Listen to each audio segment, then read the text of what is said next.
নীল তিমি পৃথিবীতে এখন পর্যন্ত জীবিত থাকা সর্ববৃহৎ প্রাণী।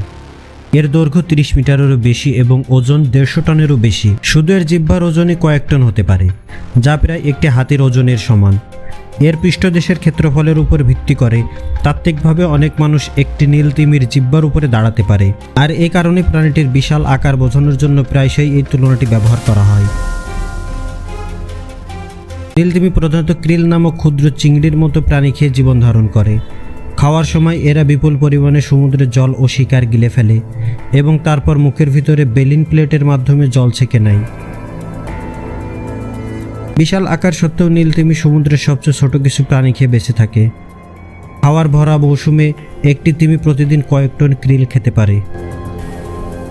এই অসাধারণ প্রাণীগুলো প্রাকৃতিক জগতে জৈবিক মাপ ও অভিযোজনের সবচেয়ে আকর্ষণীয় উদাহরণের মধ্যে অন্যতম। ঘন রেইন ফরেস্টের অন্ধকারে চাঁদোয়া ভেদ করে যখন এই শিকারি নেমে আসে, তখন বনের প্রতিটি কোণে মৃত্যুর নীরবতা নেমে যায়। ফিলিপাইন ঈগল স্রেফ কোনো সাধারণ পাখি নয়, বরং এটি আকাশপথের এক অদম্য ও চূড়ান্ত ঘাতক।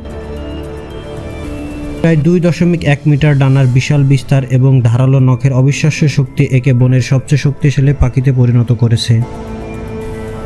মহাবিপন্ন এই অনন্য সত্তার প্রতিটি আক্রমণ এতটাই নিখুঁত যে শিকারের বাঁচার কোনো সুযোগ থাকে না। সৃষ্টিকর্তা এই ভয়ঙ্কর সুন্দর সৃষ্টি প্রমাণ করে যে সুনিপুণ শিকার কৌশলের জন্য ক্ষিপ্রতা আর শক্তির এমন মেলবন্ধন জীবজগতে সত্যি বিরল।